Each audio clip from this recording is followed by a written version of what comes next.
തൊഴിൽ നിഷേധം, നിർബന്ധിത മതപരിവർത്തന ശ്രമങ്ങൾ തുടങ്ങിയ നിരവധി വെല്ലുവിളികളിലൂടെ ക്രൈസ്തവ വിശ്വാസികൾ കടന്നുപോകുന്ന ഈജിപ്തിൽ 191 ക്രൈസ്തവ ദേവാലയങ്ങൾക്കൂടെ നിയമസാധുത നൽകി സർക്കാർ. പീഡനങ്ങളും നിയന്ത്രണങ്ങളും ഏറുന്ന കാലഘട്ടത്തിൽ താഴ്ച വളർന്ന ചരിത്രമാണ് ക്രൈസ്തവ വിശ്വാസത്തിനുള്ളത്.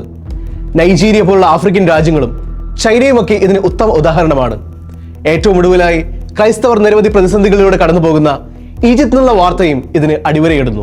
ഘട്ടം ഘട്ടമായി നൽകി വരുന്ന ദേവാലയങ്ങളുടെ ഔദ്യോഗിക അംഗീകാരത്തിനായി കാത്തിരുന്ന വിശ്വാസ സമൂഹത്തിന് വലിയൊരു ആശ്വാസമാണ് ഈ തീരുമാനം. ദേവാലയങ്ങളുടെ നിർമ്മാണവും പുനരുദ്ധാരണവുമായി ബന്ധപ്പെട്ട് 2016 നിലവിൽ വന്ന നിയമത്തിന്റെ അടിസ്ഥാനത്തിലാണ് നടപടി. പുതിയ നിയമം നിലവിൽ വന്ന ശേഷം 3804 ദേവാലയങ്ങൾക്ക് ഗവൺമെന്റ് നിയമസാധുത നൽകിയിട്ടുണ്ട്. സുരക്ഷാ മാനദണ്ഡങ്ങൾ പാലിക്കുക, ഭൂമിയുടെ ഉടമസ്ഥാവകാശം തെളിയിക്കുക തുടങ്ങിയ നിബന്ധനകൾ പൂർത്തിയാക്കിയ ശേഷമാണ് 30ാമത് ബാച്ചിൽ അംഗീകാരം ലഭിച്ചത്. ഇതൊരു നല്ല സൂചനയാണെങ്കിലും വെല്ലുവിളികൾ അവസാനിക്കുന്നില്ലെന്ന് voice of the martyrs Canada എന്ന സന്നദ്ധ സംഘടനയിലെ ഡുവാൻ ഫ്രീസൺ പറയുന്നു. ആയിരക്കണക്കിന് ദേവാലയങ്ങൾ ഇപ്പോഴും അംഗീകാരത്തിനായി കാത്തിരിക്കുകയാണ്.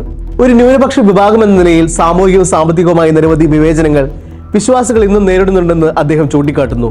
നിരവധി പീഡനങ്ങളും വിവേചനങ്ങളും നേരിട്ടിട്ടും തങ്ങളുടെ ആദിമ വിശ്വാസവും പാരമ്പര്യവും കൈവിടാതെ കാത്തു സൂക്ഷിക്കുന്ന ലോകത്തിലെ അപൂർവ സഭകളിൽ ഒന്നാണ് ഈജിപ്തിലെ കോപ്റ്റിക് ഓർത്തഡോക്സ് സഭ. നിലവിൽ ഈജിപ്തിലെ ജനസംഖ്യയുടെ 10 മുതൽ 15% വരുന്ന ഇവർ മധ്യപൂർവേഷ്യയിലെ ഏറ്റവും വലിയ ക്രൈസ്തവ സമൂഹമാണ്. ജനസംഖ്യയുടെ 3% വരുന്ന കോപ്റ്റിക് കത്തോലിക്കരും വിശ്വാസ തീക്ഷ്ണതയുടെ കാര്യത്തിൽ ഇവരിൽ നിന്ന് വ്യത്യസ്തരല്ല.